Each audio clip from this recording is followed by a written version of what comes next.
A nossa empresa aqui, ela faz muitos trabalhos de engenharia, aí, já caindo em casos específicos, né?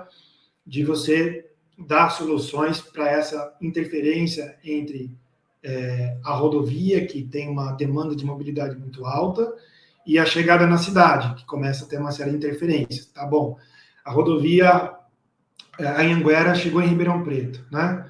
Tá, agora como é que tem que ser a Anhanguera a partir daqui, né? Então a gente discute muito isso, a gente pega estudo de caso para trabalhar com como é que eu vou segregar os pedestres, o que eu tenho que fazer para que os pedestres tenham segurança e isso não implique neles terem que aumentar o seu trajeto de forma exponencial, né? Eu não posso pegar o pedestre e simplesmente dizer que ele não pode atravessar ali. O que o pedestre vai fazer? Ele precisa atravessar, ele tem uma demanda, né? Então, a gente usa regras da engenharia, né? Que existem regras, existem normas, para a gente buscar da melhor forma possível haver uma coexistência entre a rodovia e todas as interferências que ela começa a ter ao longo da cidade.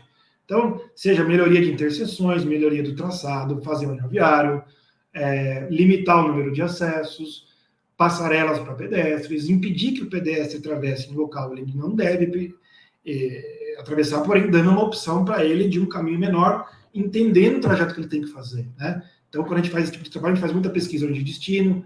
Cada pessoa que atravessa a rodovia, a gente vai lá e conversa com ele, com uma prancheta, né? Contribuindo aí, né? A gente tende a achar, tem uma passarela, e às vezes tem a passarela e tem uma barreira no meio da rodovia, né? E a gente vê o pedestre pulando a barreira. E a primeira conclusão é assim, puta, que pedestre burro. O cara foi lá e pulou a barreira. E o projeto é que foi burro, né? Uhum. Se o pedestre está tendo que... Poxa, tem uma passarela, provavelmente a passarela está no lugar errado, eu precisava ter mais uma, né? Então, é difícil ter recurso para fazer todas as passarelas que precisa? Mas é por isso que essa entrevista, né? Poxa, por que tem pedestre aqui? Porque o cara está indo nessa escola, ou nessa fábrica, ou nesse ponto de ônibus. Então, a gente tentar achar esse melhor lugar para posicionar essa passarela. Muito provavelmente o cara não é burro, ele não está fazendo questão de pular a barreira porque ele, sei lá, que ele é tonto. Não é isso. O projeto pode ser melhor, né? A gente tem que planejar melhor. Então, a gente aqui acaba que... Nós somos engenheiros aqui, não somos urbanistas, mas a gente está nessa interseção, né? Isso é muito legal. Para a gente é muito enriquecedor, assim, esses debates. A gente tem trazido para a nossa equipe, por exemplo, pessoas formadas em arquitetura e urbanismo, que levantam algumas questões que são tão óbvias, e a gente faz 20 anos igual, e alguém fala, mas e o pedestre? Um estagiário aqui, que está no primeiro a semana, me faz uma pergunta que faz a gente refletir, né? Então, a gente tenta, né? São perguntas complexas mesmo, né? Custa muito dinheiro, um recurso que a gente, como país, não tem, fazer aquela rodovia que ofereça a mobilidade e a segurança. A gente também entende que a vida é a coisa mais preciosa e deveria ser prioridade sempre, né? Uhum. Levando isso ao limite, melhor todo mundo ficar em casa, né? Aí ninguém se mexe e tal. Mas tem como, né? Tem como a gente tentar achar esse equilíbrio perfeito, né? É um desafio grande, né? Eu queria pegar mais um gancho, uma coisa muito legal que eu lembrei, não sei se você tem mais coisa para falar também, né? Voltando um pouquinho lá naquela questão, né, do Estado ou daquele que vai investir, ser um agente que empurra, né, que influencia na demanda e não só reage a uma demanda, né? Tem aquela questão da legislação de vagas, né? Vou dar de novo o exemplo de São Paulo, vale também para Londres, para várias cidades grandes. Antes se falava em número de vagas mínimas.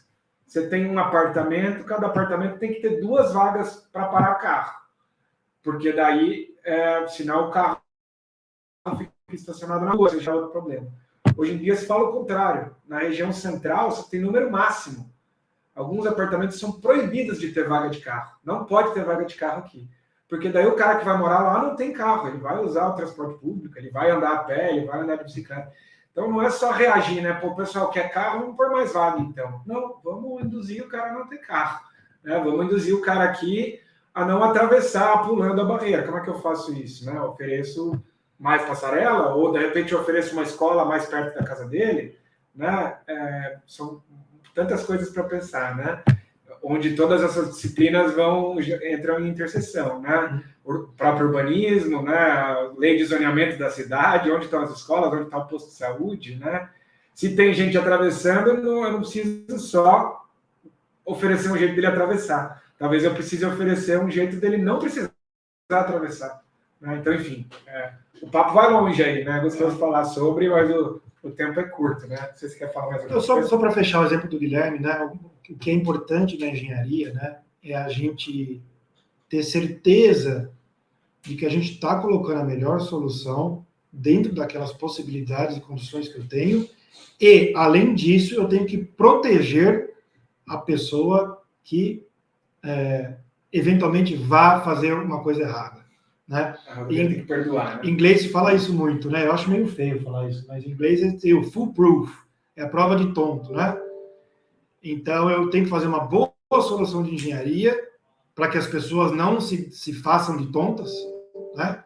Mas mesmo assim vai ter um cara ali que vai fazer uma besteira e eu tenho que proteger esse cara. Afinal de contas, a função do engenheiro, do arquiteto é proteger a vida, né? Então, se tem um muro ali, se eu fizer um muro impedindo que o cara atravesse, e se eu tiver estudado bem e ter dado outra opção para ele, aquele muro faz um sentido, não é apenas uma coisa autoritária, né?